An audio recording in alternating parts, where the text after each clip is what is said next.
Hi there, I'm Joy, and today I'm going to show you how to look for a career in a natal chart. And you'll see on the screen, I actually have a natal chart pulled up here, and it just so happens it's my natal chart, but I'm going to use it as an example of how to look for a career in a natal chart. So the most important houses for career are the sixth house and 10th house, and to some extent, the second house. Now, the second house is a little bit less directly involved than the sixth and the 10th, but it's still really important, and I'll explain why. So, first and foremost, where's the midheaven? That's the first thing to look at. And what's in the 10th house? In this particular case, there are no placements in the 10th house, so that makes it a little bit simpler. But there are a couple placements that are conjunct the midheaven in the 9th house, which makes it a bit more complicated than just having 10th house places, because they're still relevant to the midheaven, which is the like role I play in society, but they're also carrying all that 9th house energy, and they're in a different sign than my midheaven in this particular case. So my midheaven is in Sagittarius, and it's conjunct Uranus at 29 degrees in Scorpio and my moon in Scorpio. So before we start taking a close look at the conjunctions, let's look at what sign is ruling my 10th house. And that's going to be just wherever the midheaven is. So in this case, it's at 0 degrees Sagittarius. So that's a pretty big deal in terms of looking at career questions, like what sign is ruling the 10th house? What sign is the midheaven in? And then what you do is look at the accidental ruler. So, okay, I'm sorry. The sign is the accidental ruler of the 10th house. The natural ruler is always Capricorn for the 10th house, but the accidental ruler is Sagittarius, and Jupiter rules Sagittarius. So we look at where Jupiter is in the chart, what house it's in, what sign it's in, and any significant aspects to it. And in this case, Jupiter is in the 7th house in Libra. So that means that my midheaven and my 10th house are serving my 7th house. And my 7th house is where my north node is. And it's a pretty big 7th house, but it's a pretty important point in my chart because my north node is there. And I also have Jupiter conjunct Saturn. So we can expect that, as anything involving Saturn, that there are some difficulties earlier in life, and then there's potential for a great deal of wisdom and growth and building on the hard lessons to create success later in life. And I certainly have had a rough time picking a career and just, trying to, run a business. I had a business that's absolutely nothing like what I'm doing now in the past that it was a little bit rough. It was, I guess technically I've had a few or more kind of rough businesses, but there was one primary one where I actually, made a decent amount of money for a little while and had some success, but it was not, again, it was fun in a way, but there were a lot of things about it that I didn't like, and it certainly did not feel all that inspired or soulful. So it was, it was something that I did at the time, and, it's where I was. I never saw it as like my forever career, and I'll get to that. I'll come back to that in a little bit, but it was, it was a thing that I did basically. So, and it was a little bit hard. I did learn some hard lessons with it. So what else does it tell us? That Jupiter is in the 7th house. The seventh house rules things that involve relating to other people, and most significantly, official relationships, like important one-to-one relationships. So the seventh house is not about intimacy. It's about like technicality in a way. It's about legality and like officialness. So that would be marriages or like long-term relationships where you're like life partners and you're like building a life together, cooperating, and taking both people's desires into account and like working towards the good of the relationship. Ideally, obviously not everybody has a very healthy second house, but ideally, that's what marriage looks like or long-term relationships look like with the second house. But it's also about business partnerships, and like, if someone's officially your BFF for years and years and years, that counts as like a seventh house thing too. And open enemies, like, the people who are like, this person's my arch nemesis. And there's really a lot of involvement with, it's very impactful in your life. That's a seventh house thing too. So all these things are related to the seventh house. So that means that like whatever I'm doing career wise, or like how I'm developing my role in society, like what I have to offer the world, is basically geared towards having these important one-to-one relationships.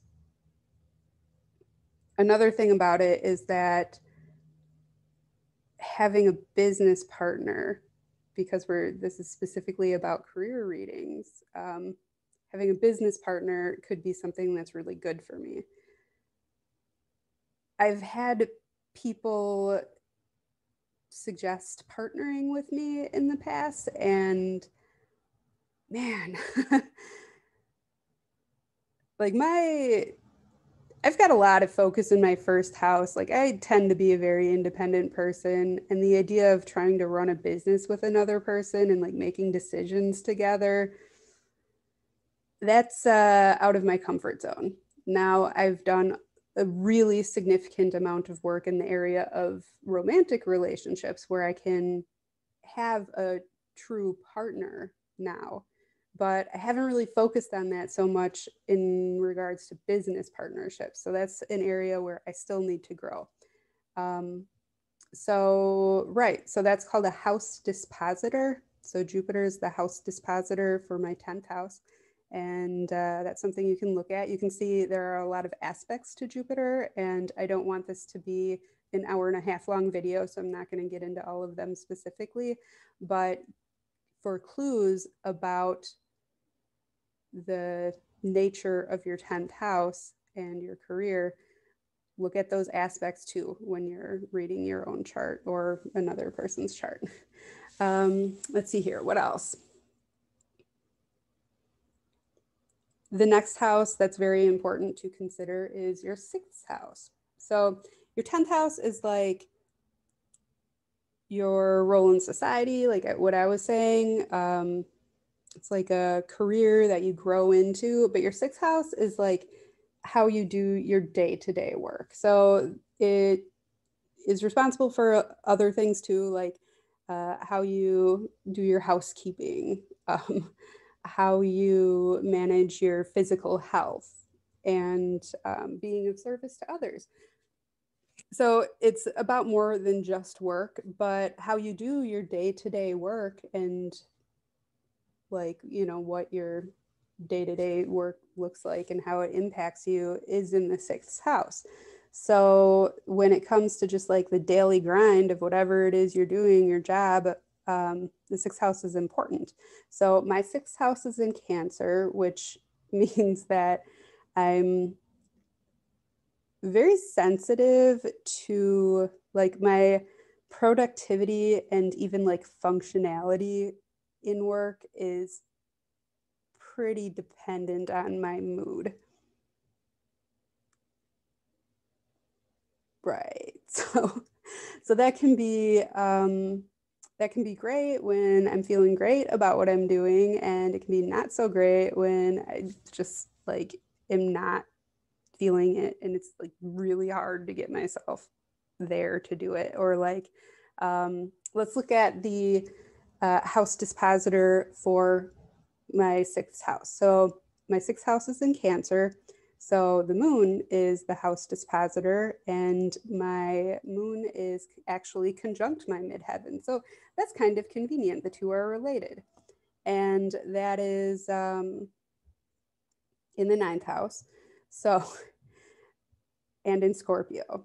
So that's a lot of water to bring to my work, lots of focus on feelings. And also, Scorpio is very much about intimacy.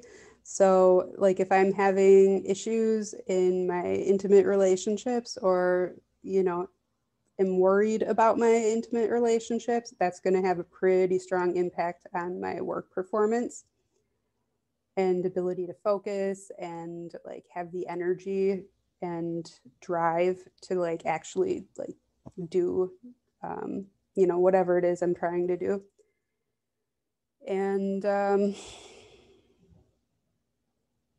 And with that, there's also this ninth house focus. So my sixth house essentially serves my ninth house, and my midheaven is also very influenced by my ninth house because of those conjunctions.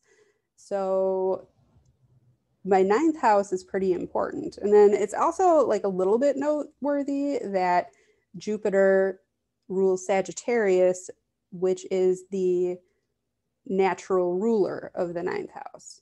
So, there's just like a lot of Jupiter involved in my career, essentially. And this is noteworthy because basically, like, if what I'm doing doesn't feel kind of like adventurous and inspired and isn't like focused on like big picture stuff or like the nature of life, these are all very Sagittarius Jupiter themes. If it doesn't feel like optimistic and like expansive, then it's just really hard for me to like get all that involved with it. Like, it's a pretty important part of a career for me. And then let's look at the second house. So what's going on in the second house now? Well, first of all, how is the second house even related to career?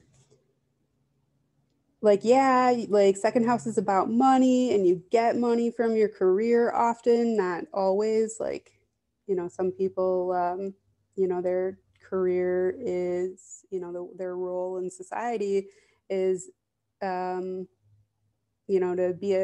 be a parent and, be a stay-at-home parent and raise their children. Like, that's a role in society. Or they might like work for charity, like that they could just do like a bunch of charitable work, and that could be their role in society or their career or whatever. So it's not necessarily something that's going to make you money. However, in a lot of cases, the 10th house does, and sixth house, they do contribute to the personal finances of the second house. But there's more to it than that. The second house is really important for career and work because the second house is not just about money, it's also about our values, what we like and don't like, and it's about our self-worth. And these are pretty important things when it comes to, serving others, fulfilling a role in society. Like, if you don't know what you like, how are you going to pick a fulfilling career? If you don't know your value, how are you going to like go ask for it from others or go get it from society? So having a healthy second house means that you're in a position to, do good things with your 10th house. And you also kind of need it for your sixth house too. Like, look at it in terms of like if we're looking at the health perspective of the sixth house, like if you have a low self-worth in your second house, and then you are like trying to take care of your health and your body in the sixth house, like it just doesn't really line up right. Like if you don't have a strong sense of value about yourself, like why would you take care of yourself? Like it doesn't really make sense. And the same kind of applies to work too.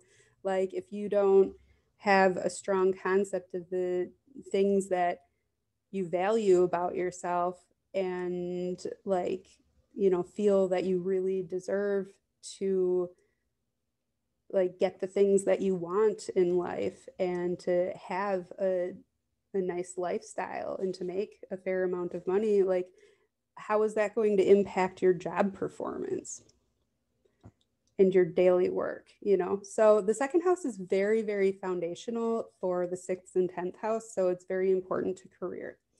So it's the foundation, but it also is where you reap the rewards of the sixth and 10th house, in large part. Like you also, it's not the only place, like 11th house, you reap the rewards of the 10th house. But anyways, so let's look at my second house. Again, no placements. I've got nothing in my second house, my sixth house, or my 10th house, other than just the signs, you know? So my second house is in Aries. So there's enthusiasm, there's this love of a challenge, there's some impulsivity, or like there was in the past, certainly when it came to like managing money and that sort of thing. And what do I love about myself? Like, well, I mean, I love a lot of things about myself.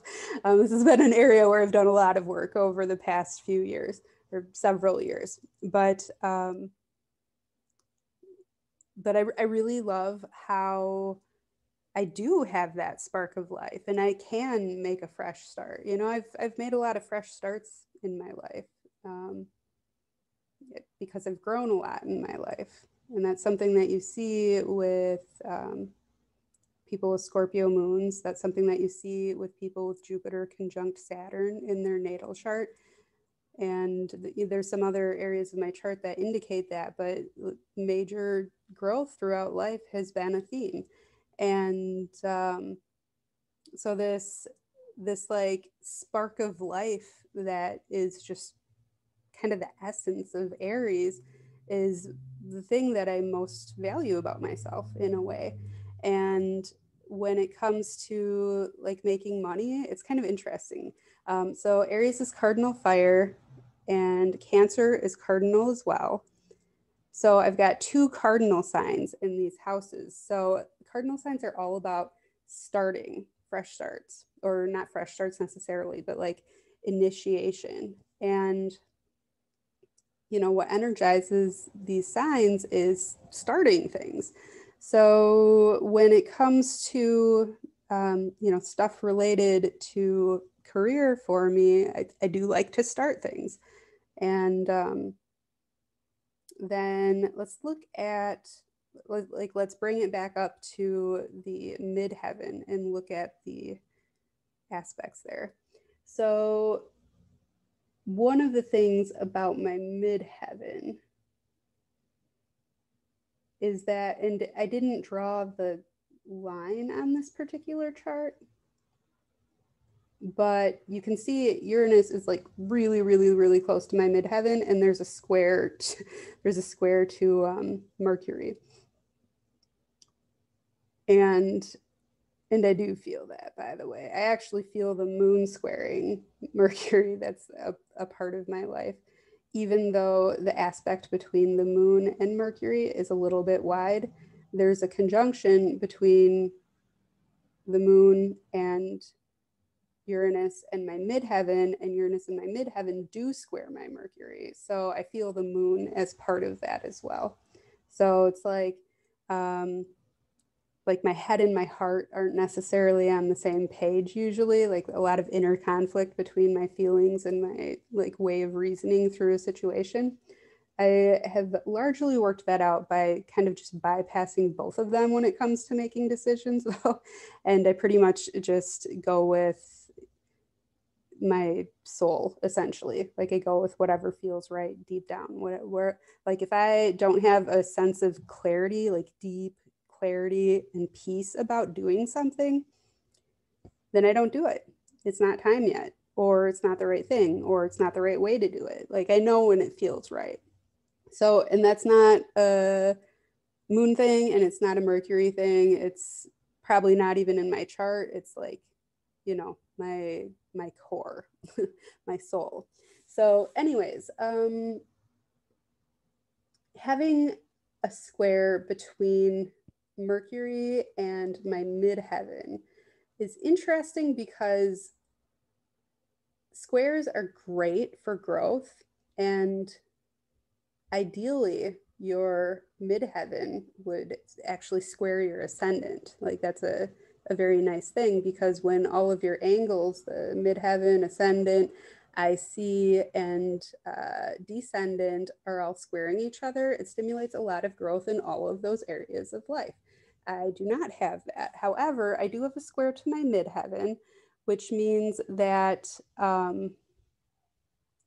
there is some frustration, like the way I think doesn't necessarily always um, like work well for my role in, fulfilling my role in society.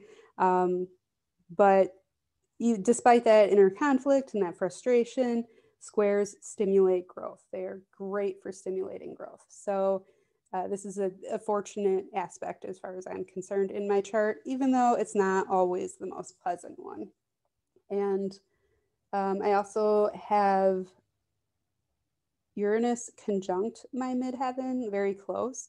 So Uranus is all about those breakthroughs, those eureka moments, having epiphanies. It's very progressive and future oriented. It's very if you think of like an image of someone, like a light bulb going on above someone's head, where they're suddenly just like, that's it, I've got it. Like that's the energy behind Uranus. And there's also some individuality and like non-conformity and like revolutionary tendencies with Uranus. Like how is Uranus going to be free to have these big breakthroughs if it's just like, you know, going along with whatever the system says, or like, living in a super structured way? There needs to be freedom in order um, to have those breakthroughs and follow through on those breakthroughs. Being in the ninth house, there's some like added like expansiveness energy to it. And it's all about like the nature of life, and there's some adventurousness there as well. And because the midheaven is actually in Sagittarius, there's also a need for freedom and adventure in the midheaven itself. So having Uranus conjunct the midheaven in Sagittarius means there is a great need for freedom and independence. Like maybe independence isn't quite the right word, because independence is more of like a first house thing. But certainly like freedom and ability to just like be myself and be weird if I want to be weird. And yeah, I'm gonna be weird, I'm gonna be really weird. And people who like it will like it, and people who don't won't. And now let's look at the moon involved in all this. So Scorpio moon is a painfully intense placement. I just made a video about this yesterday, and you can find it on my channel. But one of the benefits of a Scorpio moon is the ability to nurture people through major transformations in their life and hold space for their darkness. And there's a very like psychoanalytical kind of focus to Scorpio moons. And depth psychology, like looking deep inside at the like unconscious shadows within yourself. That's a very like Scorpio thing, eighth house thing. And then general psychology is more of a Sagittarius ninth house thing. So I've got both of them going on like really, really intensely with my midheaven. Um, if Uranus weren't there, I'd say, wow, this person, if I was doing this reading for somebody else, this person would make a great like therapist or psychologist, a psychology teacher. That would just be perfect because the moon is nurturing and that's conjunct the midheaven. And there's all this eighth and, ninth house and like Jupiter, Sagittarius, um, in Scorpio energy going on in one place here. Like clearly that is what this person should do. However, with Uranus there, the desire to just like follow a pre-paved path through the system and like work for the healthcare industry. Nope. That's just not, ooh. Even just the idea of like going back to school, despite having my moon in the ninth house, going back and getting more higher education.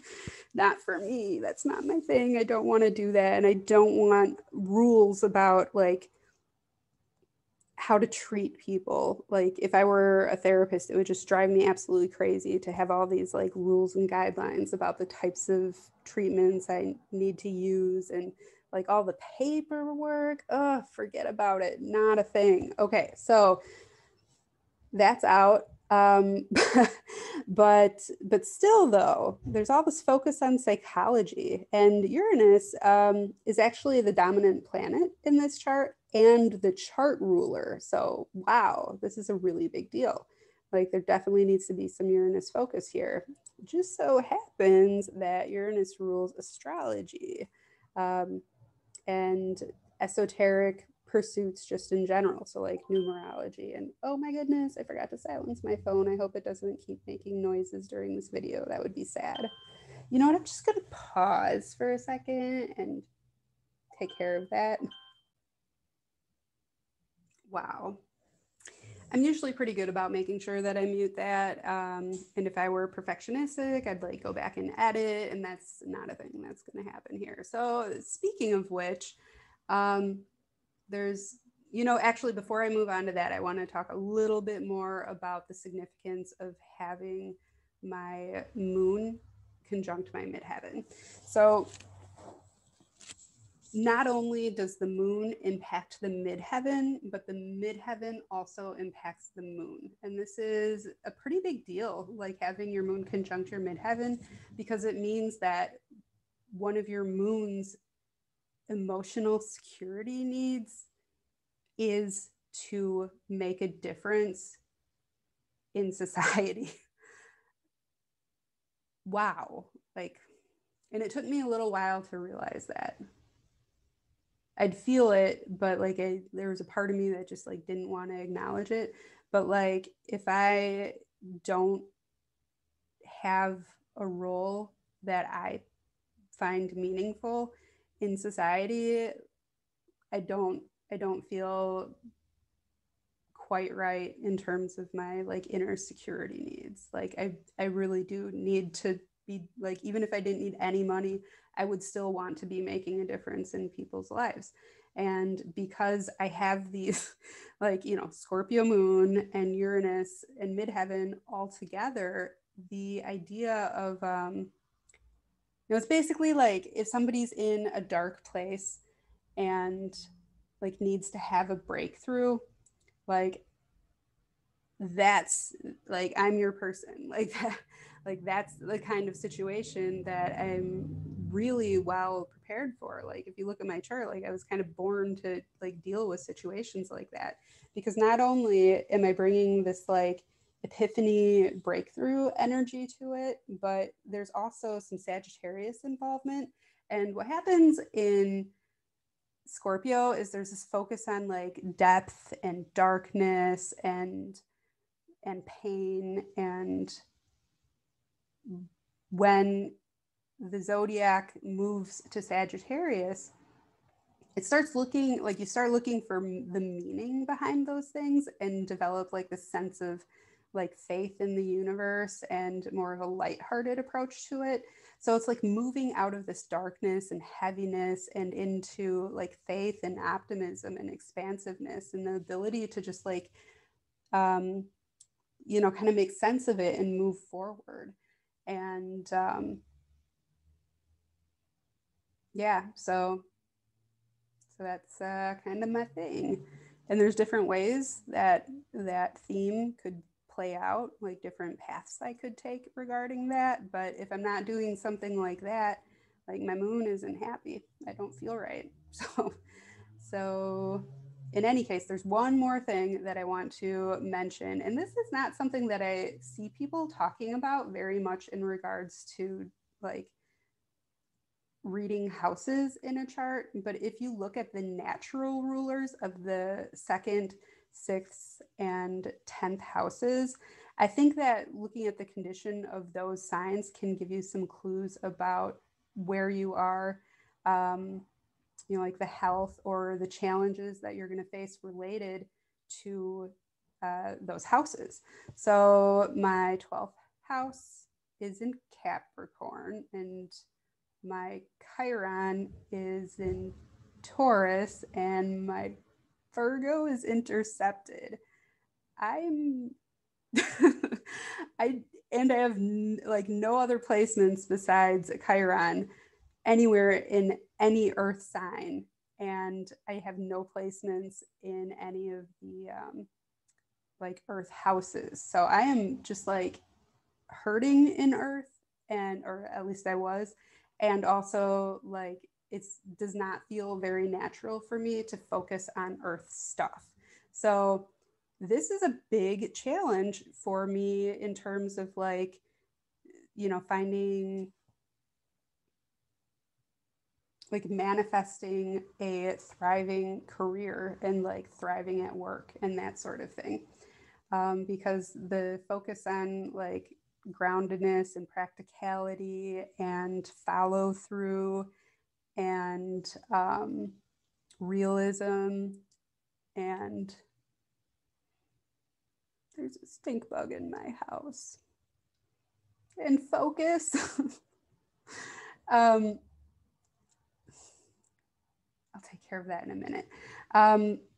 Anyways, the focus on those things just does not come very naturally for me. And I've done a really significant amount of work with my Chiron healing, and it has a lot to do with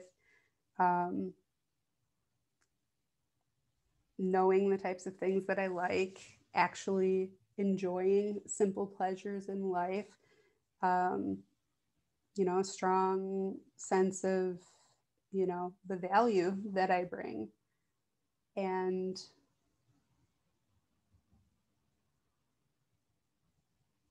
yeah, so, and just abundance in general, scarcity versus abundance is something that has been a major challenge in my life. And I've done a lot of work in that area. And, I've got the wounded healer archetype going on in terms of,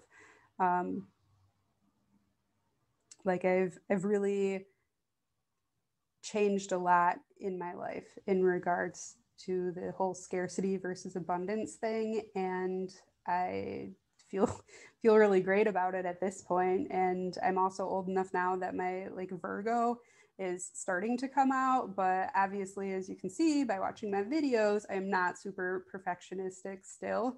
I am in some ways, I'm not in some ways, but anyways, I think like if I was reading this chart for someone else, and whether I'm going to take my own advice or not remains to be seen, but somebody with such weak and like challenging earth stuff going on in the chart between signs and houses, and like just a general lack of focus there, I guess it might be a better way to say it, would really benefit from having a life partner or business partner who is significantly more grounded and can handle those things while I focus more on the things that I'm good at, which is the fire and water side of it. So, and I mean, air is, I don't know.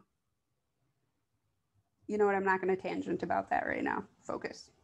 So yeah, that is how I read a chart for, like, you know, someone's like, what would be my ideal career? It's easier if I do a full chart reading and then look at that question, because it gives me kind of an overall idea of the general themes in the chart and, you know, with that person just in general. And that really makes a difference, obviously, because every part of our lives is interconnected. But if I were just looking for a career alone, that is what I would do. I would, first of all, look at the midheaven, look at any 10th house placements, look at any 9th house placements that are conjunct the midheaven, look at the accidental ruler of the midheaven in terms of the planet, where that's placed, what aspects it has, and look at the 6th house and all of the same things about the 6th house, and the 2nd house and all of the same things about the 2nd house. And then I would look at all of the earth signs and any placements there, and, you know, any general themes, or you know, nothing super specific with that last thing, looking at the earth signs, but it does help to give you just like a general idea overall. So yeah, that is about it. Thank you for watching. Please leave comments about whether this resonates with you, like if you had any, you know, like breakthroughs about your own chart by watching this, your own thoughts and opinions on these matters, and well, I don't know, whatever else. Talk to me. Tell me what you think. Thank you very much. All right, so there were 2 important things that I forgot to say. So I am adding a little PS here to my video. The first one is that because my 6th house is in Cancer, it's super important for me to have a work environment, and not just work, home too, just like environments that that feel good to me. Like if I'm not in an environment that's like comfortable and has like a nice ambiance and nice energy to it, it negatively impacts me and my health pretty notably. So in terms of both the place itself, or well, the place itself, the people that I'm working with, and the stuff around me, it's really important for me to have like good energy in my environment. So that's something that I need to take into consideration. And like, even though I've got all this like ability to hold space for darkness, like I'm not somebody who should probably be spending a great deal of time around people that are like in a really bad place, like a really bad place. So even though there's an indicator that I could be like a really good therapist, for example, like I said, aside from the like whole needing to work with the system thing, which kind of excludes that idea, at least for now. Maybe when my Saturn gets stronger. But anyways, so basically what I'm getting at is that it's really important for me to be in comfortable environments. So that's something to take into account in the reading as well. Like, look at the needs of your 6th house and like what kind of work environments are comfortable for you. So then the other thing is that, oh man, my arm's getting sore. I took down my setup because I thought I was done with this video, but anyways, so then the other thing is that when people talk about career, a lot of times they're like, I need to find that like one thing that's right for me that I can like just do until I retire. Okay, so that is the case for some people, but like if you look at my chart, I've got Sagittarius, Uranus, I've got um I've got I'm sorry, I've got Sagittarius midheaven and Uranus conjunct my midheaven. Like, this is not energy that should be doing the same career for 40 years or however long. So, I think depending on your midheaven and just the chart in general, um, not everybody is meant to just do one thing and just do that same thing forever. Like, you don't have to stick to something, do what feels right. And then if something else feels right later, then do that thing instead. And that's fine. Um, I think society kind of pushes us to like pick that one thing before we even graduate high school and then stay that course until we retire, and it just does not work for everybody. There are a lot of people that that does not work for. So I'm remembering this lyric from this song by Baz Luhrmann, Everybody's Free to Wear Sunscreen. And he said it was like um, advice to people that were graduating high school. And he said, don't feel guilty if you don't want to know what if you don't know what you want to do with your life. Um, some of the most interesting people I know didn't know at 20 what they wanted to do with their lives. And some of the most interesting 40-year-olds I know still don't. And I think there's really something to that. And I think that we can just let go of that expectation to know what we want to do and to just do that one thing. And if we're not doing that like correct thing, that we're somehow failing. No, it's a journey, it's a process. It's all about heading in the direction that feels right now, or just like working from where we are right now, not about like having the answer and like never making mistakes, never changing our mind, never evolving as a person and doing something different later. I think it's really important to give ourselves that room to grow and that freedom, and not to judge ourselves if we don't know what we want to do when we grow up, when we're 65 years old.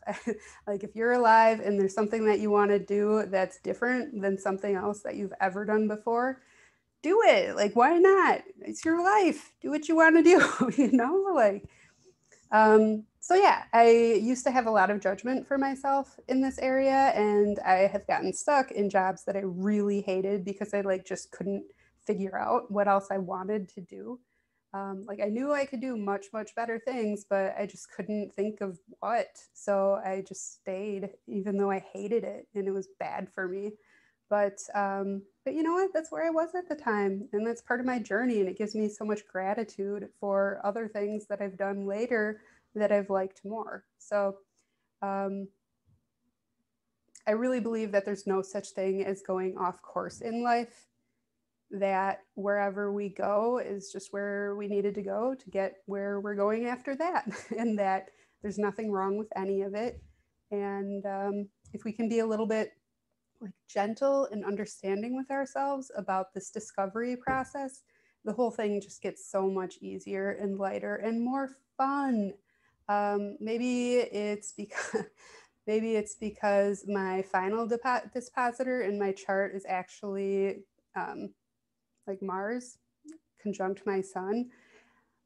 But one way or another, I think like if you can't have fun in your work, like,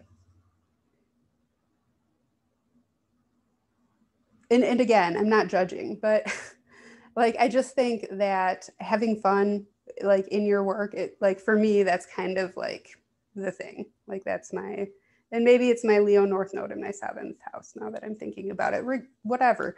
Regardless, like, if it's fun, do it. And I don't know. Again, at the end of the day, just do whatever feels right, regardless of what your chart is saying, or, you know, whoever's interpreting it is saying about it. Just do whatever feels right, and be gentle with yourself, and know that you can always change courses later if you decide to change courses. So thank you very much for watching, and I'm going to go ahead and stop this. Bye.